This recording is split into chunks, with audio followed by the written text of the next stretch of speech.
You're listening to Thunderquack Podcast Network.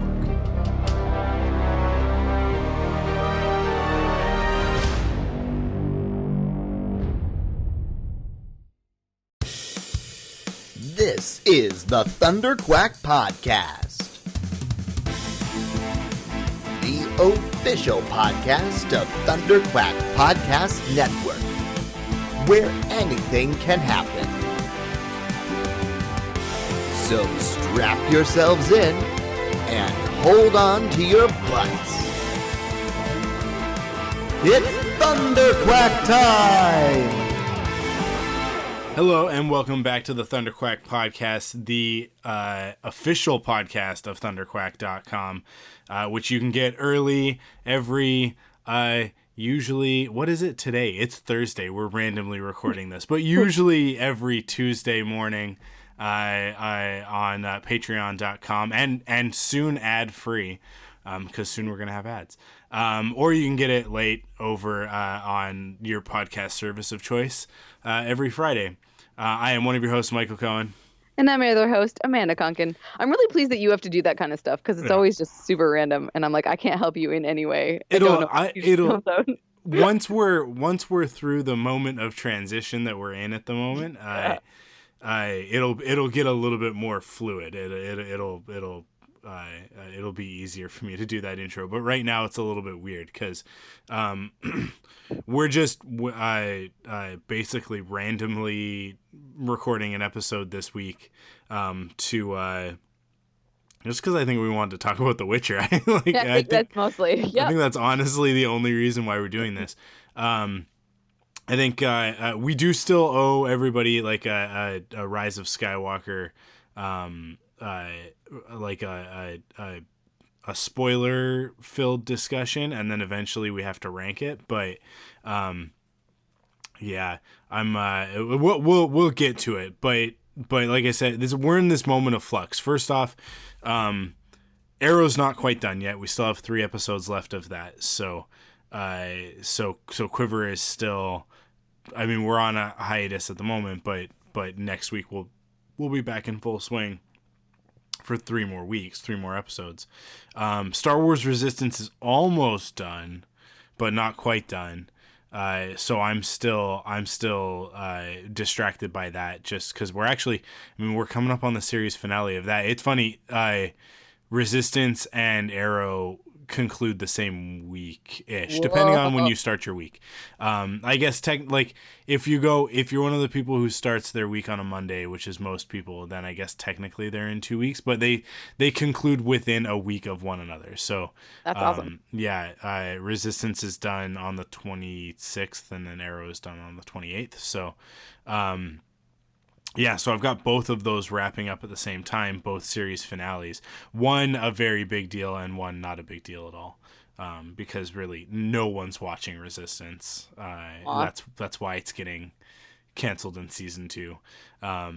Whereas no one's watching Arrow, but it's getting canceled in season for other 8. reasons. So yeah, it's a bit more of a send off for that one. They got a whole season to send off. Resistance is just gonna end. People are like, "Oh man, I bet it's gonna be this and this and this," and I'm like, "Nope, it's just gonna end." In fact, there might be something cliffhangery, and it's just not gonna get resolved because the series is just done. But the rumor is that there's a Star Wars Rebels sequel series in the works. That actually is going to premiere sometime later this year, which would be ridiculous if that's the case. Yeah. So sorry, go ahead. I'm excited for the the penultimate episode of Arrow, Canaries, like Green Arrow and the Canaries. Like I've been waiting all season for that. So I don't know. As we ramp down, I do think that there is a little bit more fanfare around Arrow for sure. Yeah, so. It's a little bit weird because CW just announced all of their early renewals, which they often do at TCAs in January. But yeah, they've just like full on announced that basically everything but Arrow is coming back. Mm-hmm. And when I say everything, I don't just mean the superhero stuff. Like Riverdale, Nancy Drew is getting a renewal. Katie Keene, which is a Riverdale spinoff, is getting a full 13 episode order. So yeah, like yeah, they're going crazy with the renewals, but they haven't announced anything about Green Arrow and the Canaries yet officially. But I mean, like, it's probably I'm imagining that they're gonna go for it, that they're gonna do the show. It will matter, I think, how this episode does. Like, if people care about it. I think so. But I also think if so, I've always said that not to make this an episode of Thunderquack about Quiver, but I've always said that you can tell. Like, I don't even have to look at the ratings, because about 2 days after the episode posts, after Quiver posts, I can tell you how Arrow is doing, because if you were to overlay our download numbers with ratings, the spikes would be in the same places. Yeah. And this season has actually been doing really well for us. So I imagine that Arrow is actually probably rebounded a little bit from the last couple seasons. But that sort of series premiere, series finale, like, they always kind of tend to draw in a bunch of people. And anecdotally, I think that we know from people who've been emailing in, the second that it was announced that the series was ending, there was a bunch of people who were like, yeah, I dropped out in like season 4, but I guess I can get caught up. Yeah. And so we've had a lot of people like getting caught up and then going like, oh, I want to find a podcast, and then they find us and send us an email or whatever. So, yeah, I don't know. I'm very hopeful that'll happen. The other thing that I think will affect it will be Birds of Prey, which the second full trailer just dropped actually this morning. Have you seen it yet? No. It's fantastic. So the previous trailers, not great trailers. I like, in terms of directing, cast, like the style of everything, I've been on board with this movie. Like, I'm like, okay, cool. The trailers, the first 2 trailers, I think, or like there was like a teaser and then an official trailer, I found them to be like kind of lacking, and giving me that regular DC vibe of, we kind of know what we're doing. But this latest trailer, the one that dropped this morning, is pretty good. And it finally shows Ewan McGregor putting on the black mask, which his character is the Black Mask. And a lot of the fanboys were all up in arms that Black Mask wasn't going to wear a black mask in this movie. And it was like, relax about it, guys. Like, why haven't I been paying attention to this? Oh, right. It's the Emancipation of Harley Quinn. Yeah. It's Okay, kind of got 2 titles. There's that extra. Yeah, there's that extra part where I didn't care about Harley Quinn, so I wasn't paying attention. Right. Yeah, but yeah, I mean, the cast is pretty impressive. So yeah, I'm excited for the movie. I hope that it does well, because it is obviously female led. It's technically the first female superhero team up movie. Because several of the characters are what would be considered superheroes, even though Harley is sort of the leader and she's a bad guy.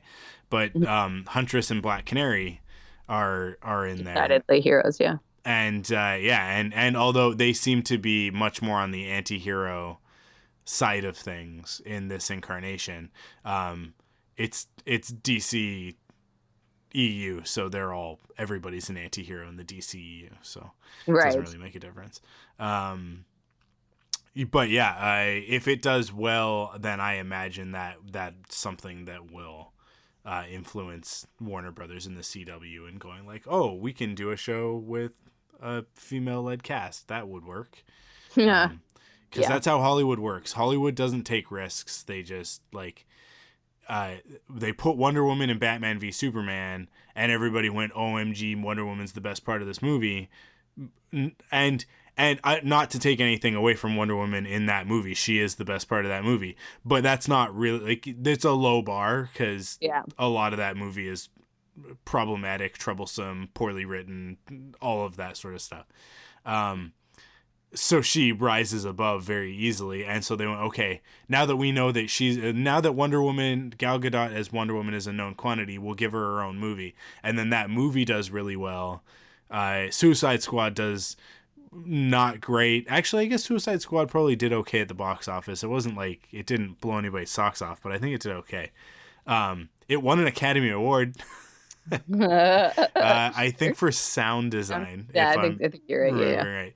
And I think it might actually, it may be the only DCEU movie that Won has an Academy Award, which is ridiculous to think about. But yeah. And obviously Harley Quinn was the standout in that movie, so they wanted to propel her into her own thing and use the Birds of Prey and whatnot. So it's like Birds of Prey, according to Warner Brothers. I bet if you talk to the male executives who made these decisions, they go like, oh, this isn't a risk. We know that this will make its money back at least.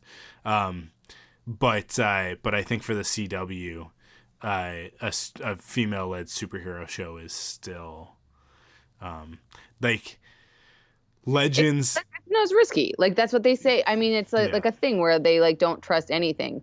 This trailer is super long. I'm gonna go back and like rewatch. Anyways, but it's like it seems like it's just all Harley Quinn. I mean, a little less all Harley Quinn than previously, but they really are leaning into her. And I'm a little worried that it doesn't have more views. Like it's got like 64,000 views. Yeah. And that's like something that was released on the official DC. Yeah, it's weird though because trailers go out and everybody just rips them and puts them on their own thing. So I'll bet I wouldn't be surprised if you went to like Joe Blow movies or Joe Blow like that's an actual. I'm not making up. That's like an actual one. Or like if you went to some of the other channels, I'll bet you anything they've got more views than that. And I bet if you combined all of them, that it's probably a decent number. But it comes out soon, so we'll know sooner rather than later. But then hopefully it propels Green Arrow and the Canaries. I want to watch the show because I'm not going to podcast about it. I just want to enjoy a Green Arrow show. Sorry, the Warner Brothers website has 2 million views. It's just go. DC. It's the DC website that had the lesser views. So okay. I'm feeling a lot better now. Thank you for that. But anyways, I'm excited to look at that trailer. Man, you're talking about Resistance wrapping up, and so now that I have the like Disney Plus, I'm like, okay, finally I'm doing it and like knuckle crack, like I'm gonna watch Clone Wars or Clone. Is that what it's called? Clone Wars. I got like 2 episodes in, man, and I'm kind of like, I don't think this show's for me. And it's like season 1 is not fantastic. Oh, okay. Season 1 is for the hardest of the hardcores. And it's really like, I hate to say this, but it's really season 3 when it finds its footing. But and sort of like, so there's actually, when the series started, they were like, oh, we're gonna do it. It's the Clone Wars, so it's gonna be like an anthology show. So like these 3 episodes will be about this character, and then these 2 episodes will be about this character and this character. Yeah. And we'll jump around the galaxy and we'll get a full view of the whole war. And then partway through season 3, they realized no, it's confusing, it's hard to follow, because not only is it anthology in the sense that it's jumping around the galaxy with different characters, it also jumps around in the timeline a lot. And then there's a certain point where they go, no more jumping around in the timeline. Everything from here forward, with the exception of a couple of things, is a linear story. And at that point, it also focuses in a lot more on Anakin, Obi-Wan, and Ahsoka. And towards the end of the series, it really focuses in on Ahsoka, and she becomes essentially the main character of the series.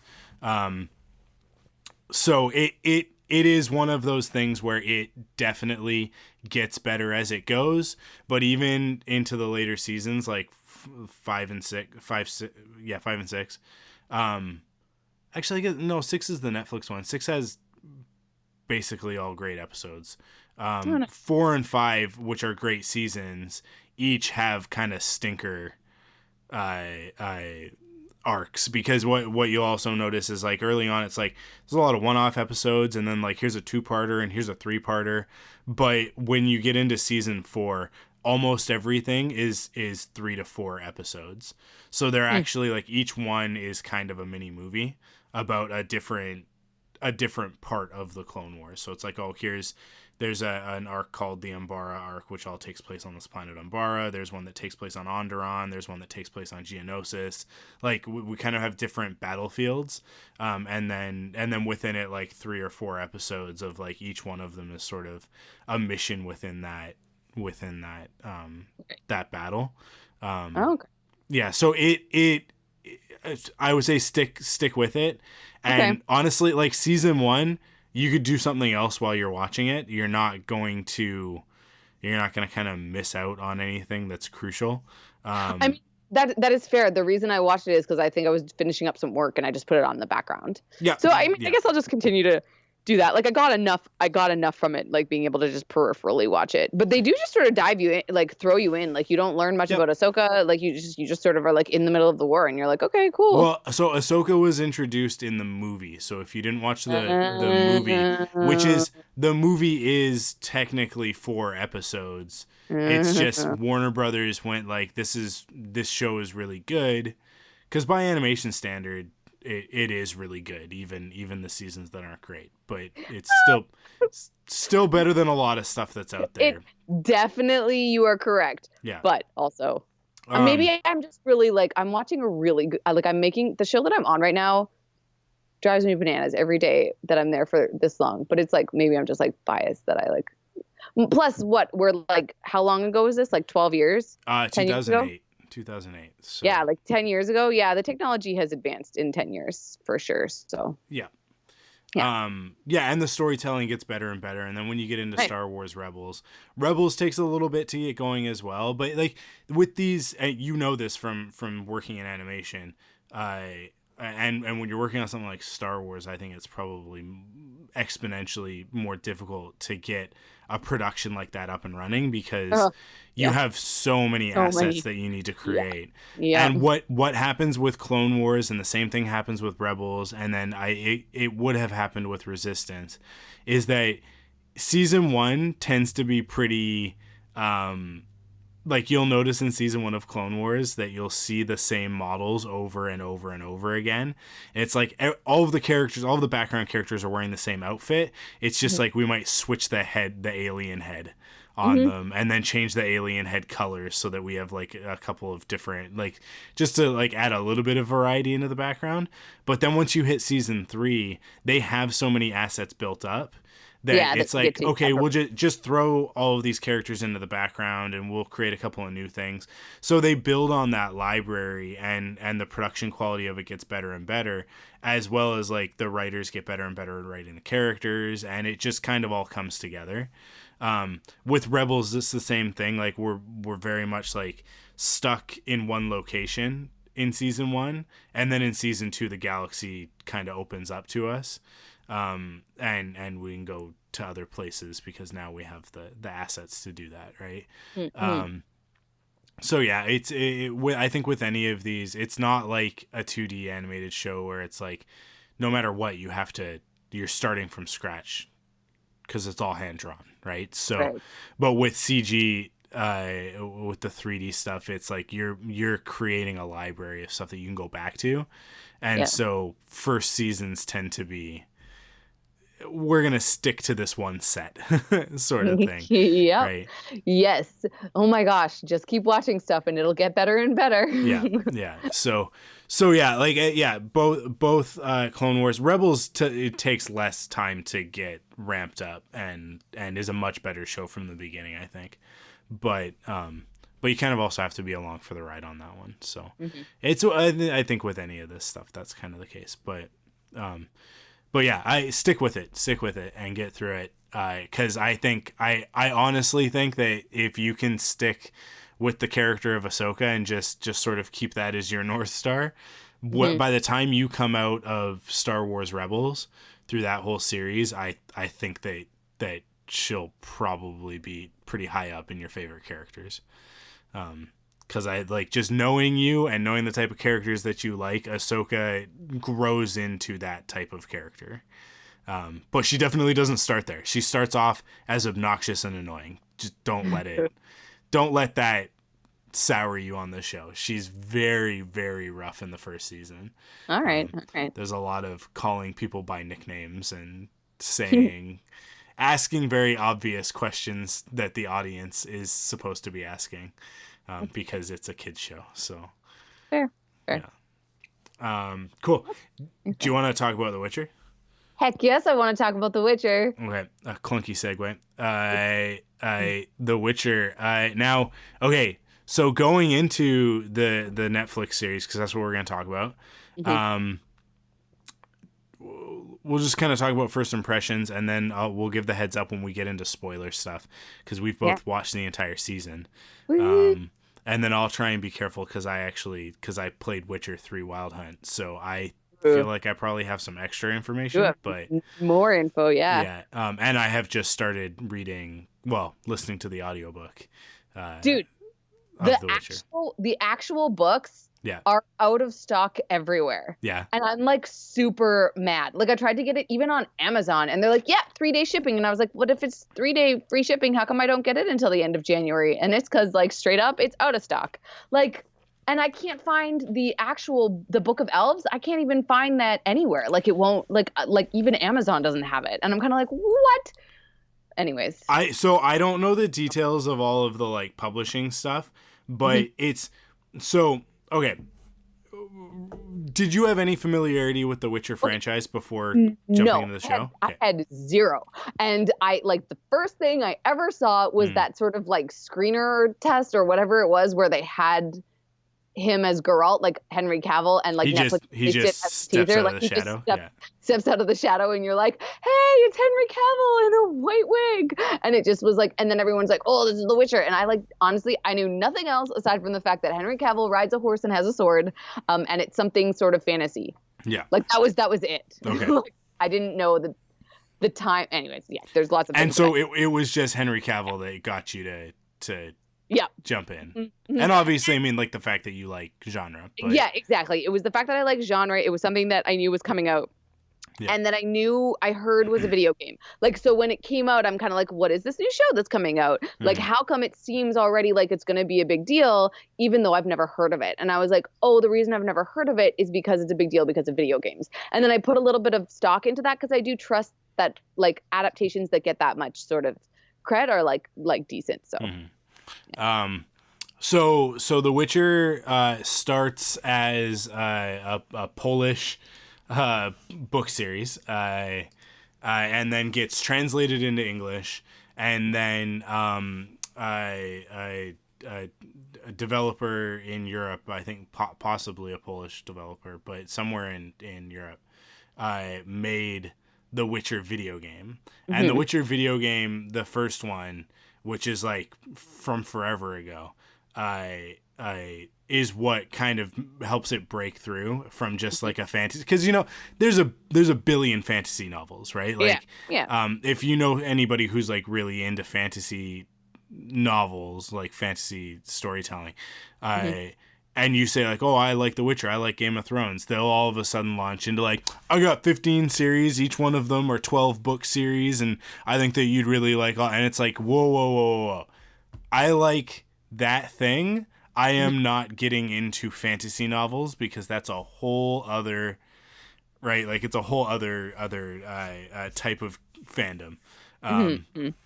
Like the Wheel of Time stuff, and like I'm not going anywhere near any of that with a 10-foot pole. I just don't have the time. It's not. I'm not looking down on it. I just like I have other things that require my brain power, and I cannot get sucked into any of that sort of stuff. The Witcher is kind of one of those, but because of the video game, it kind of transcended that sort of being pigeonholed as that. But the original stories are just kind of like there's two books that are basically short stories, or like they consist of short stories. So when you watch the series, and I don't think that this is spoilers, but there is it's about 3 episodes in before you realize, oh, this is not a linear story. Like, this is being told, like, we're just kind of learning things as we learn them, and we're all over the place. And that's because the original source material is like that, where it's like, okay, we're in a scene in 10 years ago, and now we're today, and then the next chapter is actually 10 years from now. Right. And because Geralt is a Witcher and he lives for a very long time, and then 2 of our other main characters, Yennefer and Triss, are mages who also can live for hundreds of years. Like, time is not a constraint of the storytelling. It doesn't have to be linear until you introduce Ciri. So. And I really wish I would have known that going into it. I think that's why I say it's not a spoiler, and that's why I put it in this part, because I do think that it's actually really important to know that. It is so important. Yeah. Honestly, I was watching, what was it? It was like the 4th or the 5th episode where I'm like, wait, these little kids died as adults. What's going on? Like, I had to stop the thing and be like, no, surely they didn't refer to these kids as so-and-so or whatever. And then I was like, I had to like rewind it and like watch it again. Rewind it? That's still a word, right? Okay. It is technically, but skip forward. Kids don't understand why. Back. I know, right? Anyways. So just kind of part about it. It was the weirdest part about it. That's so. So that's what I say. Like, the publication stuff. Like, I'm not 100% clear on it, but Blood of Elves, which is the first book, it's book 1 in the series, but it's not actually. I don't think it's actually the first thing that was published. It's not. The first introductions, the novellas. Yeah. Like, that are like short stories. Yeah. But I don't know if they were published first. Maybe the book was published first, and then we got introduced to them earlier. Anyway, sorry. I'm not sure, but Blood of Elves like drops you in. Actually, like, it drops you in during part of the series. Yeah. But then it very quickly jumps to after, and not like right after, but like significantly after the season finale of the show. So, interesting. Yeah. So there are some things that happen in the season finale that are kind of immediately, you're like, oh, okay, cool. I guess that's what's happening. But it's kind of the nature of the story. I actually quite like it. I like the fact that it jumps around in time and that it's really hard to tell, because what it does is you got to work for it a little bit. It's like, it's like steak, right? It's like chicken, like a rotisserie chicken, right? Like, you can just like poke it with the fork and the meat comes off the bone. But with a steak, you need a different knife in order to cut that thing. And that's kind of what The Witcher is, where it's like, this is not easy viewing, but at the same time, if you want to compare it to something like Game of Thrones, which I don't think is necessarily fair, but I've been doing it a lot, it's like The Witcher is Game of Thrones if Game of Thrones wasn't so self-serious and actually wanted to have some fun. Yeah. So this is like the biggest thing. So to speak to that twice, the time thing was real jarring, but by the end of it, you're like, oh, this season finale really works when you understand the time. Like as a series, like as a season, it makes it work, but you have to understand and get there. And like the issue I have with The Witcher is that like everybody I've talked to actually is quite enjoying it, or they've watched it and they like it, or they're not all the way through and maybe it's a little confusing, but they're generally liking it. But almost everybody I've talked to has agreed with this statement. The Witcher is like a hair's breadth away from being a really terrible show. Like there's some things in it that you're like, oh man, just like slightly further and it wouldn't have worked at all and it would have been terrible. So like it's sort of a marvel of storytelling that it does work and that people like it. And afterwards me like reflecting on, I'm like, no, I really enjoyed that. But like you can tell how in the wrong hands, or with like the slightly, like some things just slightly, if they hadn't worked quite the way they did because the cast wasn't quite as good or things like that, like it would not be good. And it's great, and I love that they took a risk on it as Netflix. Like it's like because it's a risky show. I think. I think that the great thing that Netflix did is that they allowed it to be what it is, which The Witcher plays as one of two things. It's either Game of Thrones or it's your last D&D session. Yeah. And I think that's sort of what you're getting at, is that like there are character choices where you're like, really? But at the same time, it's like, well, if I thrust you into that scenario, what would you do? Probably the same thing, right? Yeah. And I think that that's one of the places where the character of Geralt is, it's why he is becoming iconic. Like he's on his way to icon status, and Henry Cavill does a lot to help that along. Oh yeah. But and Witcher 3 Wild Hunt was a massive game in 2015. It was on a lot of Game of the Year lists. Oh really? Yeah. Oh yeah. It was huge. It's Witcher 3 is why this show got made. Like without a doubt, hands down. I can see that for sure. Yeah. And it's a fantastic game. It's phenomenal. It's so good. I mean, it's aged a little bit. It's been 5 years, but at the time it was groundbreaking and amazing. And oh no, that was so disappointing. Because in my head, when you said 2015, I was like, oh, so like a couple years ago, like Max 3. In my head, I was like, no, it's 2020. But like, it would have been very easy for somebody to come along and go, we're going to do a Witcher show, and to tell the story in a linear fashion, and to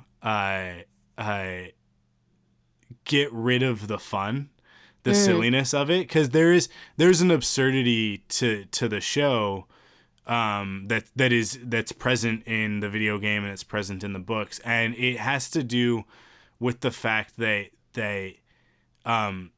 you can't do high fantasy without acknowledging how dumb it is.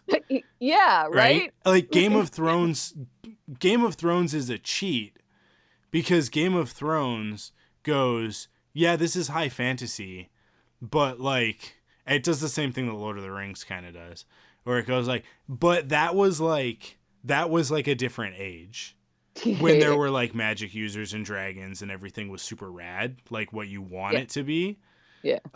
But now we're in the post-apocalyptic version of that, right? Like that's sort of like Lord of the Rings is very like, oh, Sauron already did everything cool, and now we're just gonna walk and throw a ring in a mountain, and a couple of trees are gonna come to life, and there's some orcs and stuff, but there's one dragon in 6 movies, right? It's not super high fantasy. Yeah. And then Game of Thrones takes that idea and then like cranks it up even further, of like everything cool happened like 3,000 years ago. And now it's just a bunch of greedy fat people arguing over who gets to sit on a chair. Oh man, you know what I want to see? I want to see the like high fantasy like magic thing, but that like where it's far enough in that reality's future that they have invented some sort of technology where they can like call through secret portals, and it's not just magicians, it's like everybody. So come on. So that's where Witcher I think is really cool and like kind of nails it, is that The Witcher is set in a high fantasy world where there are dragons and there are griffins and there are all of these things, as well as a whole bunch of stuff that they make up for that the author made up for the series. But kind of like there's all sorts of different folklore that goes into it. Yeah. From all over the world. Also use modern swear words, and it just makes it work. But then it's modern swear words, and it's also there is some technology present in the stories that take place further into into the timeline. And I'm not saying like there's not like microchips and circuit boards or anything, but like we're talking like gas lamps and stuff like that. Like society has managed to actually put together some useful stuff. Indoor plumbing exists. Like it's not Lord of the Rings where everybody lives in thatched roof houses. It's like there are different cultures with different levels of advancement. And in the cities, like it's actually pretty good living. And in the outlying areas, because of all the monsters and stuff, like it kind of sucks. Yeah. So go ahead. I like the commercialization of magic because that's something that is missing in like you don't see that, like it's always like magic is so exclusive or all this stuff, but I guess, and I don't think this is a spoiler, but it's something that's really interesting and lends itself to like something that I had a hard time getting into in the first few episodes, is that I didn't understand the status of mages. Like I didn't get how exclusive they were or if they were, and then when you start to realize that they're sort of just a cog in a machine, like that it's like, you know, kings hire mages and they exist and their magic is used to help kings have better lives. Like it's just like a kind of a cool way of like making it so that the magic users aren't like above everybody else and isolated and like, you know, they're like Gandalf the Grey, who you only see and is somewhat of fantasy, and like, right? Like they're actually like really integrated into society and can help in ways that are like, anyways, I just kind of liked that. It's a new and interesting way of doing that. I wish it had sort of established that a little bit. Like it was okay. hard. So I'm going to call spoilers now, cause I want to get into this part of it, because this is where, so going forward, full spoilers, I'm not going to shy away from anything. So if you haven't watched this season, I would say go watch it now, if this sounds like something that you're going to like.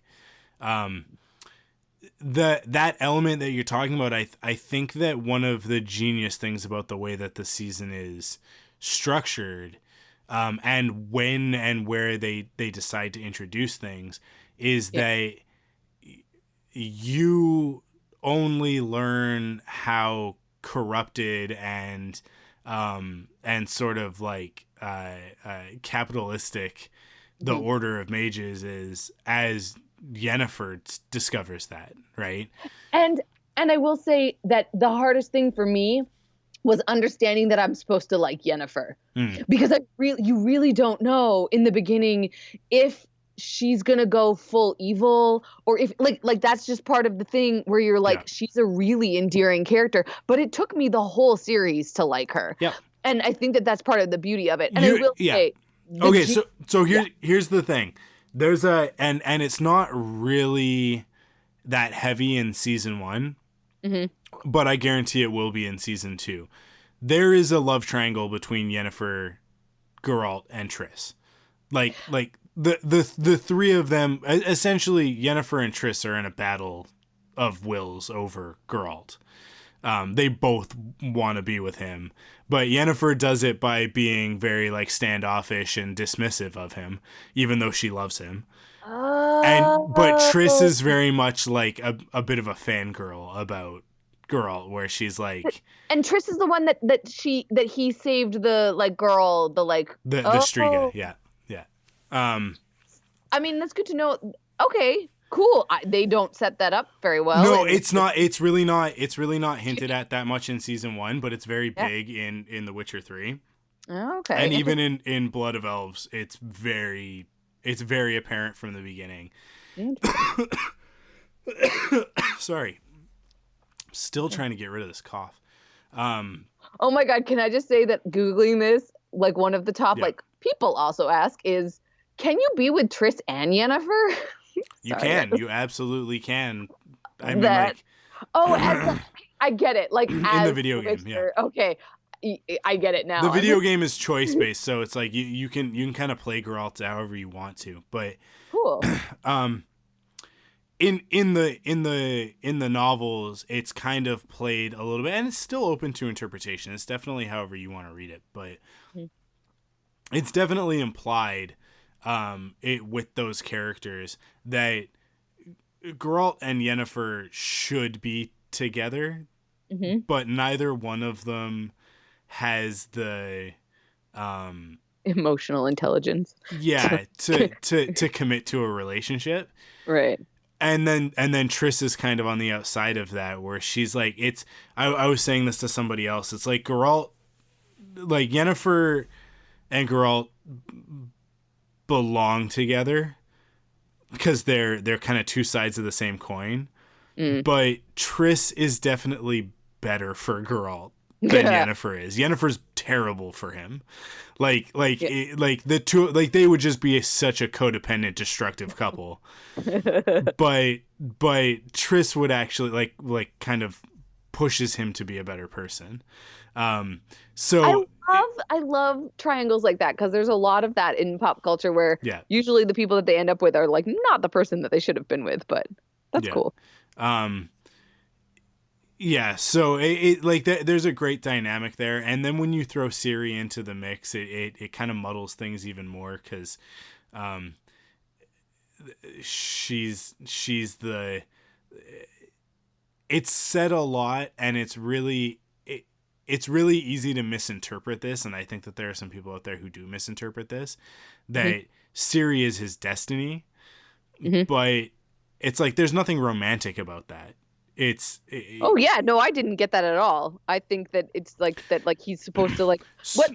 But here's the thing. There's a lot of stories in the Witcher storyline, like in later stuff, where she's an adult basically, and it's at that point that, like, you know, it's if you put a male and a female character, I mean, not exclusively male and female characters, but I'm just gonna say if you specifically put a male and a female character in any story that gains any kind of traction whatsoever, you will end up with people on the internet who ship them. Of course. Yeah, right? that's fair. Like, and in 2020, which we are now firmly in 2020, I would say you just put any two characters, if they don't even both have to have a heartbeat. And people will love them. Somebody out there has shipped them. Like there's probably a website dedicated to people who ship Poe and BB-8 together, and it's like, you know what? Of course, because they're so cute. Yeah, and but it's like, but he's a robot, and he's a man, and it's that would be weird. But not to shame anybody, but yeah, like it's one of those things. So there are definitely a subset of Witcher fans who are like, who think that that's what that prophecy means.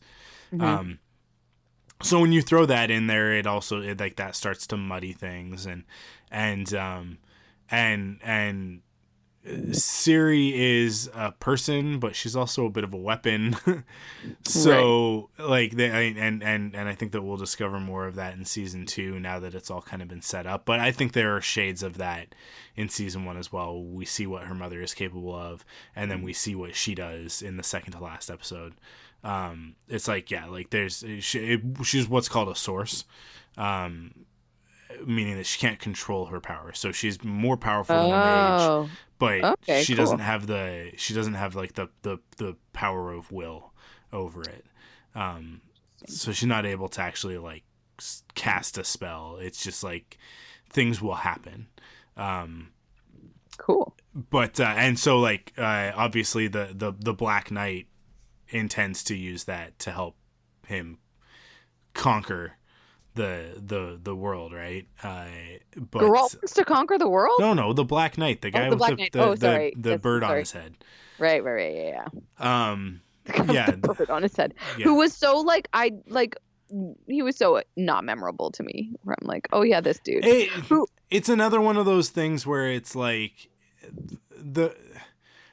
there's no Darth Vader or the Emperor in The Witcher. It's like the world is the bad guy.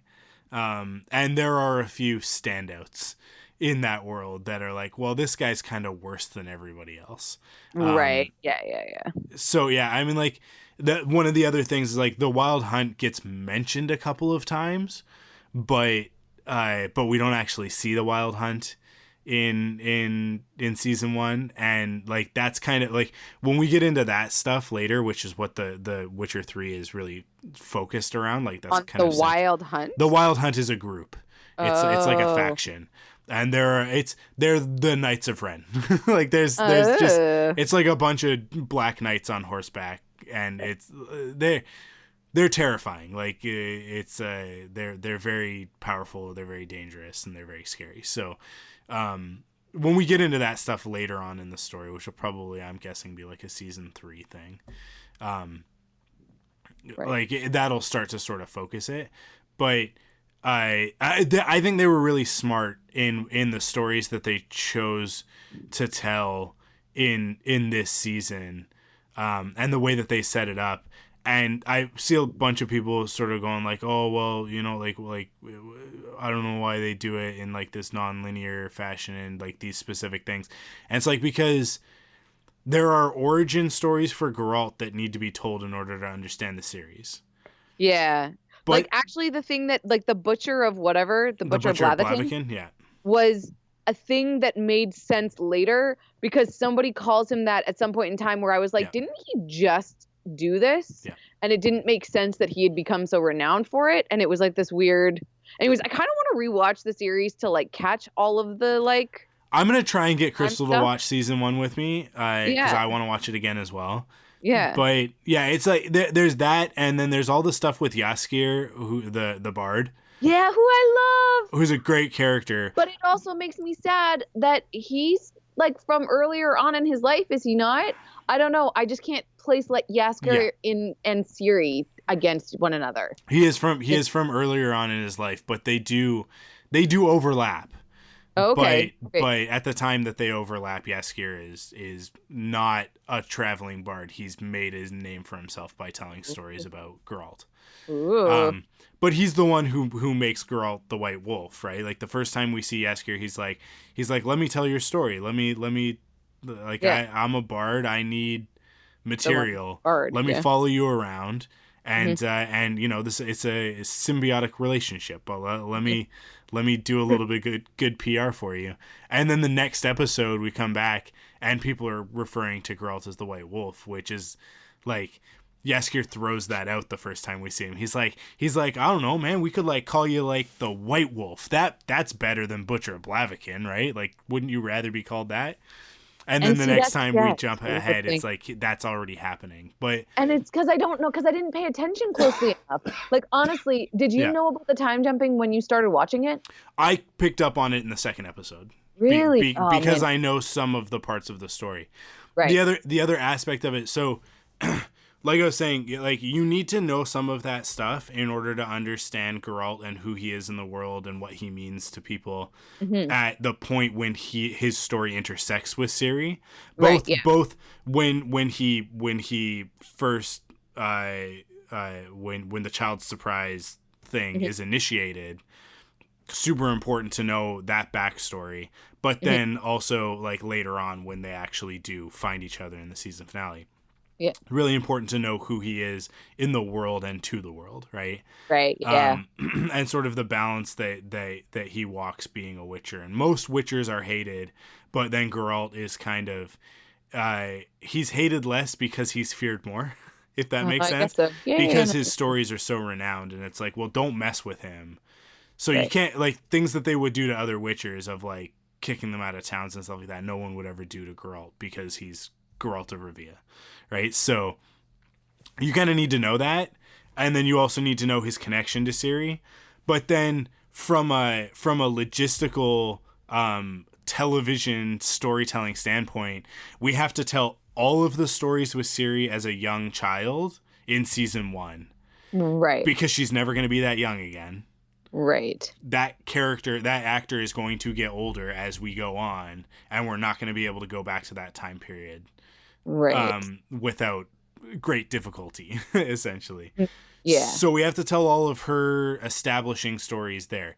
So if you kind of pay attention to her stuff, every time we see her is linear, and then everything else around that could be a flash back forward or back. Yeah, and it's crazy, man. Yeah, so as long as you kind of it's like when you're spinning around in a circle, right? Like if you're dancing or whatever, you keep a focal point, like you have to pick a point on the ground and you focus on that point to stop yourself from getting too dizzy.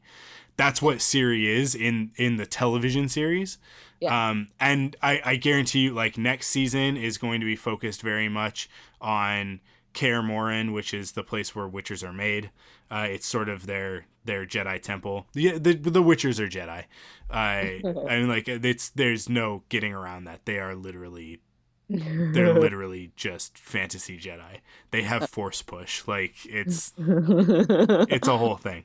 But it's fine. It's like it's not a criticism. It's like awesome. You took the idea of the Jedi and turned it into a different thing and riffed on it, and that's exactly what you should do.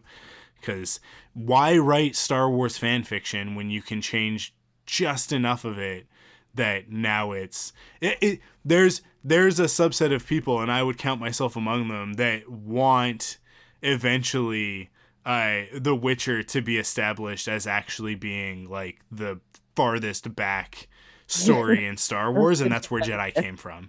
It's from whatever planet The Witcher is on. Yeah. And that Geralt is basically like the first, like, he's the prototypical Jedi. Because you could make sense of it. It's The Witcher in Star Wars. I'll let you make sense of it. I'm okay with them being different. Neither one needs to, but that's my headcanon, and I know other people who like came to that conclusion on their own as well. But next season, I think will be very much focused on Ciri at Kaer Morhen being trained, because she does, like, by the time that the Wild Hunt is introduced, which is why I say it'll probably be a season 3 thing, Ciri is essentially a Witcher, except that she doesn't have the mutations. That's cool. So Ciri, but isn't Kaer Morhen the witch place? No. Kaer, which is like castle in Gaelic or something like that, and it's Morhen. Okay. Morhen. Okay. Yeah. Is where Geralt was made. Yeah, it's where Geralt was made. People really, really, really, really, really, really, really, really, really, really want Vesemir, basically his Obi-Wan Kenobi, to be played by Mark Hamill.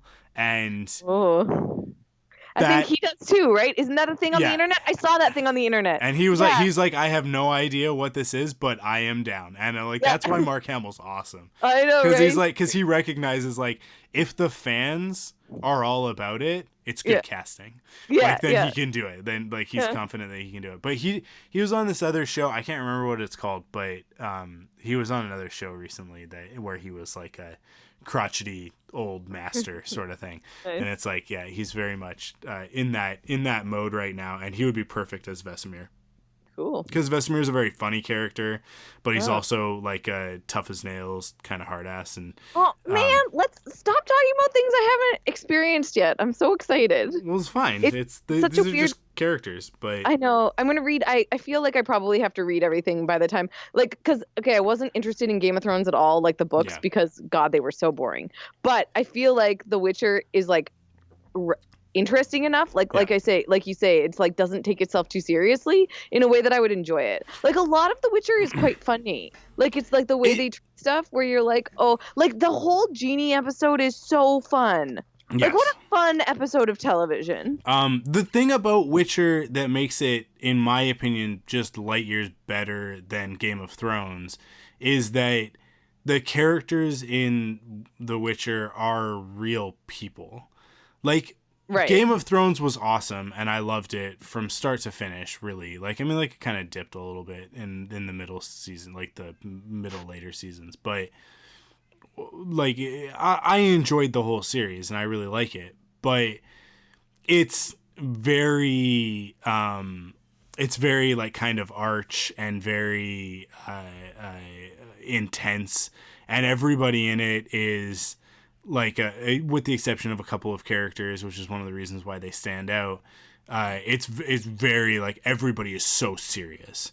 Right, everybody has a pact of vengeance or an oath that they've sworn, or whereas, like, with The Witcher, it's like everybody's just trying to kind of do their best in a world that sucks, which I think is so much more relatable than the world sucks, so I'm gonna crush it under my boot heel because I'll make it better. And it's like, well, I don't believe you. You're a bad person. Everybody's a bad person in Game of Thrones except for Jon Snow, who's also a bad person because he's an idiot, right?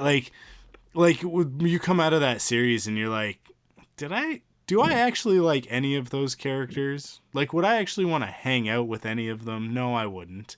Right? But then the flip side of that with The Witcher is like, I don't know if I'd want to spend too much time with Geralt or Yennefer, because they're kind of cantankerous and misanthropic. But I would definitely hang out with Jaskier.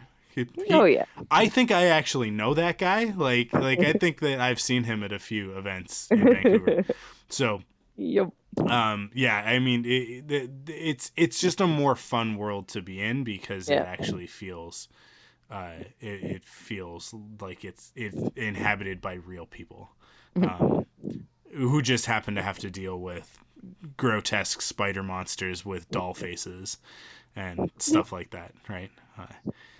Yeah, the show's so good. I love it. It's so fun, and I'm so pleased. Like, it was just this weird thing where, like, over Christmas break, my Christmas this year wasn't great. Like, usually I'm like, love everything. Like, I really enjoy hanging out with my family and all this stuff. This was kind of the first year that, like, whatever. Anyways, I was kind of like, I just like watched all of The Witcher, like, a lot of the different nights that I was there, and I think it was like Christmas night or something. I was watching like The Witcher, and I was like, "This isn't very festive, but I'm enjoying it." Christmas just didn't feel that much like Christmas this year. I don't know what it was. So, I got that same kind of vibe of like, usually I love Christmas a lot, and this year I was just kind of like, it started, and I was like, yeah, Christmas, and then like 2 weeks in, I was like, is it done yet? Can we move on back to regular life? I'm too tired and busy. I put it off. I kind of delayed it as much as I could because I knew that once I got into it, it was gonna kind of like dominate my brain for a minute. So I knew that like I wanted to finish Mandalorian first. I wanted to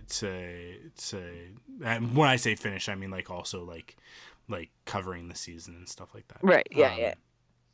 It was good. I'm actually pleased that I like stayed up to date with Mandalorian, man. It's a good show. It was a good show.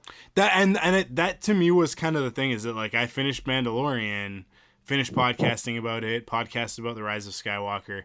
Rise of Skywalker is it's one half everything I wanted it to be and one half of a disappointment, with a lot of stuff, and we'll do an episode and I'll talk all about that. But I mean, like, people can go listen to Faster, More Intense and hear me talk about it.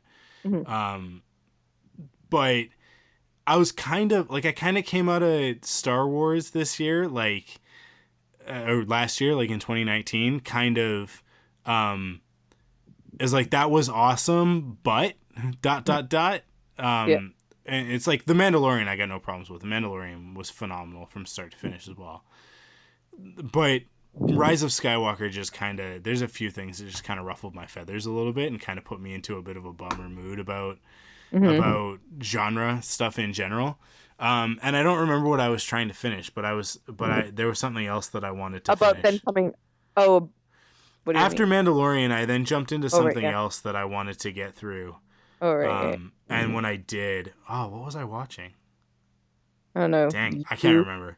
But it must not have been great. But I finished that. I wrapped that up. And then, man, what was it? That is going to drive me nuts. And then I kind of went like, and the other thing is that because I was home and like I was off for 2 weeks and Witcher kind of basically dropped at the beginning of that 2 weeks. I'm surrounded by kids. You know what? You season 2 was one of the things, and then I thought it was you. I thought it was you that you would have watched because I knew that it was on and everybody was like enjoying it. But But I was watching that with Crystal. There was something that I was trying to watch by myself, but man, you know what? I had conversation with Matt Campbell about it, so I'll be able to go back in my chat history with him and figure it out. But yeah, like once I finally kind of got everything out of the way and then started going back, like I was back at work, and had my commute to watch it sort of like isolated by myself. Right. Then I was able to get into it, and give it the time that I knew it was gonna need, and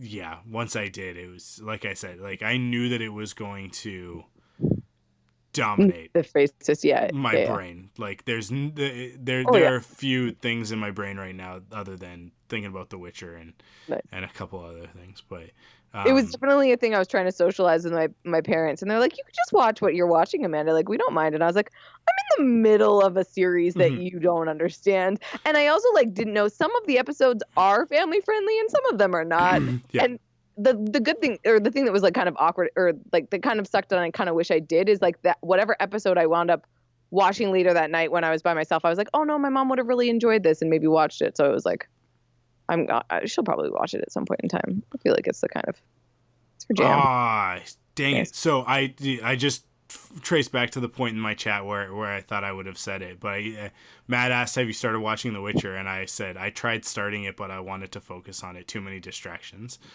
And then he was like, yeah, my wife talked to me through the whole first episode. To which I said a very jokey, but also not funny thing.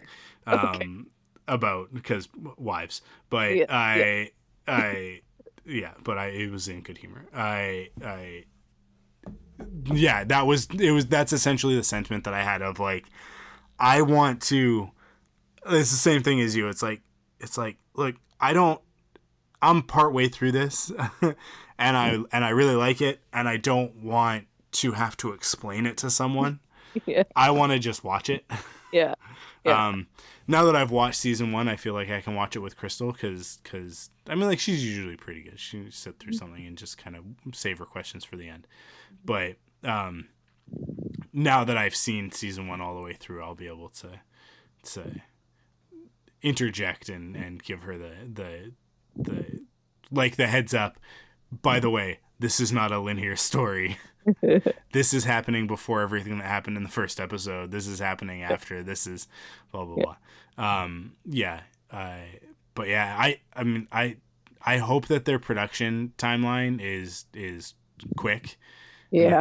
That they're prepared to jump in and get season 2.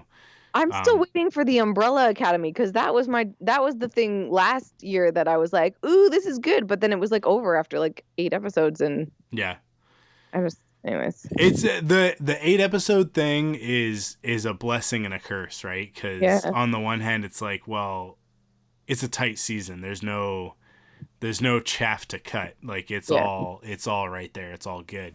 But then, you finish and you're like, is there more of this? Is it happening soon? Can you please get it to me now so that I can enjoy it? But yeah, I mean, it's better than the alternative, which is 22 episodes of Arrow that you have to really just kind of sit through 14 of those episodes, gritting your teeth. Right? That note. Yeah. The amazing thing about Arrow is that even when they are given 10 episodes for a season, they're like, yeah, we're still gonna waste a lot of your time with nonsense. It's like, all right, okay, you guys had an opportunity to do the thing that we always wanted you to do, and you just, instead of giving us the intense episodes all in a row, you were just like, what if we just didn't have intense episodes? What if we just gave you the filler stuff? Yep. And then there's a crossover in the middle of all that actually matters. It's like, cool. No, this season of Arrow hasn't been that bad, but I expect you to tweet at me when you remember what it is, the show that you caught up on over the Christmas break, because I now am trying to think in my head what shows you would have caught up on over the Christmas break. It's so hard because it won't be in my Netflix queue anymore because I finished, right? Oh, yeah. Maybe it'll be on my, like, watch it again because they tend to... Right, sometimes. To drop. Oh, man, Good Place is going to end soon. I'm so excited. That's my, like, thing I'm looking forward to in the new year. I love that show. I watch it constantly. It always is like, watch it again. And I was like, okay. Anyways. Yeah, and man. I watched Star Wars. Sorry, go ahead. And I watched Star Wars all Christmas. Like, I made everybody I love watch at least one episode, like one of the main movies with me. Like I watched Solo on like Christmas Eve, and I watched Rogue One with my friends when I came back, and I watched The Last Jedi like on New Year's Eve. And anyways, it was great. Yeah. It was like a good holiday. You know, I think honestly, everything that I was watching over the last little bit has just been stuff that I watched with Crystal.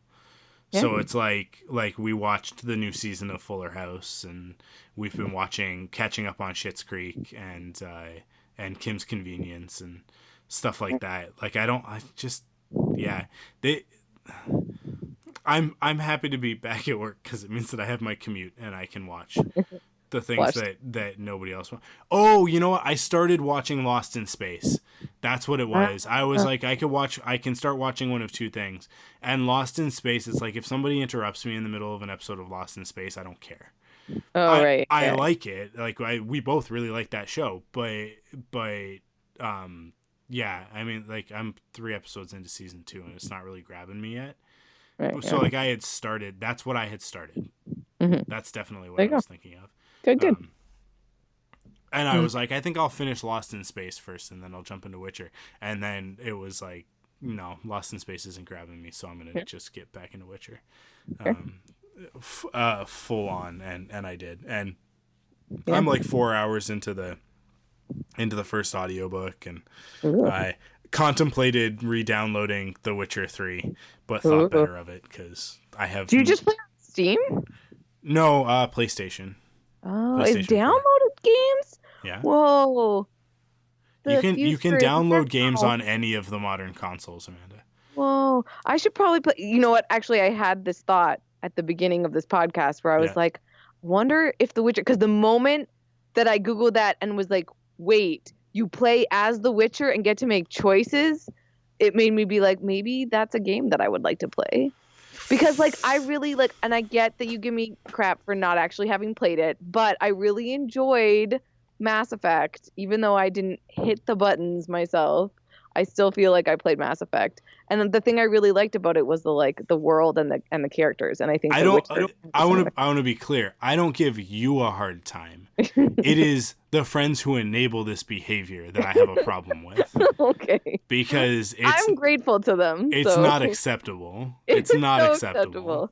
I would not have like known that beautiful story existed had they not been willing to kill all the monsters for me during my time playing it. Awful.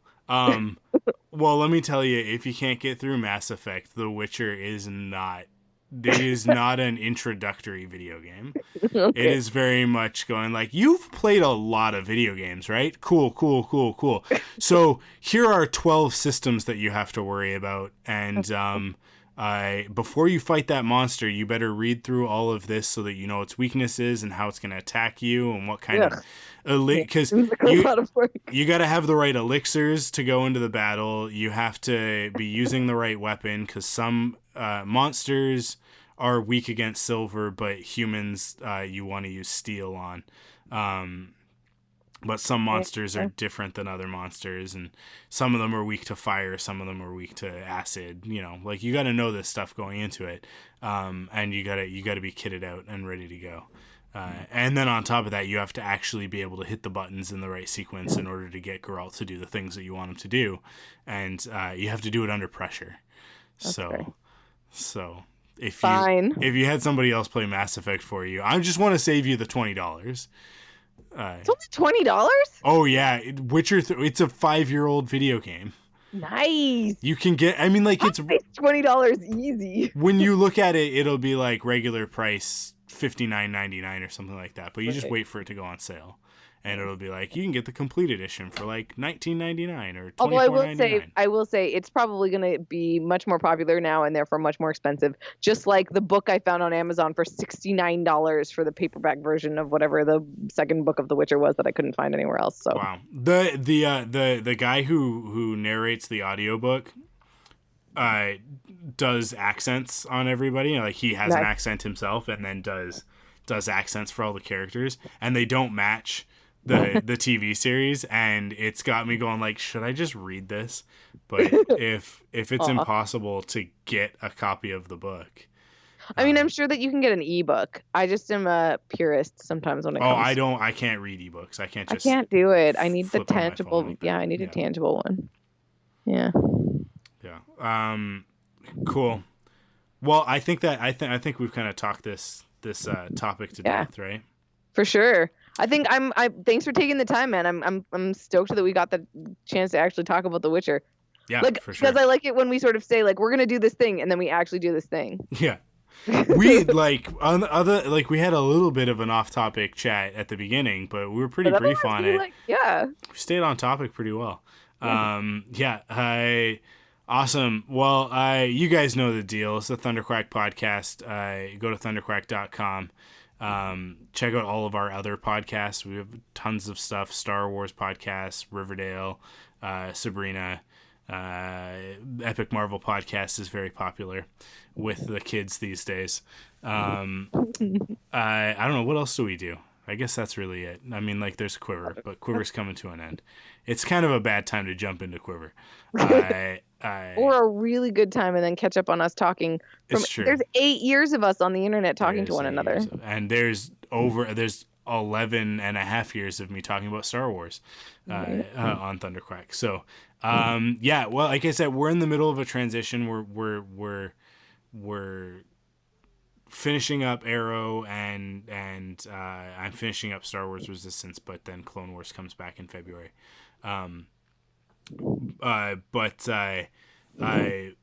With Arrow ending, we'll be doing regular episodes of the Thunderquack podcast, and we're moving to a different podcast hosting service. And with that, the reason why we're moving is because instead of counting all of the different shows as separate things, this service is going to count the whole network as one. Basically, the way that I intended it to be, which is that like we're all one network. All of our downloads are aggregated as an audience, and then we can sell advertising that way. So that means that we will start having ads on the podcast at a certain point in time. Depending on when you're listening to this, there may have been ads on this podcast.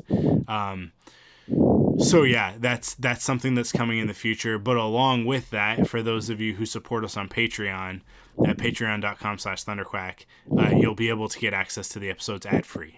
So I think that's kind of the good balance of that, is that ads are going to allow us to do a lot of really cool things, because we're actually going to start generating revenue other than just the Patreon revenue. And it's actually also going to be a lot cheaper to host the podcast. So the money that we are getting from Patreon is going to go further now.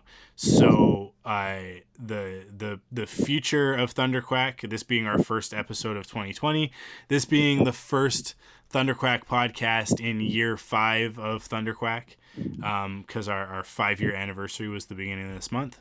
So the future is looking really bright, and we wouldn't be here where we are able to do this without the support of everybody who has been backing us over on Patreon. So I want to make sure that everybody there is still getting a great premium product. So that's I still have to work out the details of what it's going to be, whether or not the dollar level is going to be early access and ad-free, or if $1 will just be the ad-free and then $5 will be ad-free and early access. But as soon as I have that stuff all figured out, we'll put out a special episode to talk about all the new subscription model. But yeah, until then, enjoy ad-free podcasts. But everything on the network will have ads on it, but not everything will have an ad-free stream. It's basically just Thunderquack. That's it for this episode. I don't know when we'll be back. Probably, I don't know. Let's say in February, because I actually have. I do have a 2-week window in there between Arrow and Resistance ending and Clone Wars starting that I actually want to keep as a 2-week window where I'm not doing any podcasts. But that doesn't mean that once Clone Wars starts back up, we'll be done with Arrow, so we can start doing regular episodes of Thunderquack in the middle of February. And I think we'll probably come back with our Rise of Skywalker thoughts. Yeah. I'm excited to talk about those. Yeah. Awesome. Cool. Well, thank you guys for listening, and we will catch you on the next episode. See ya.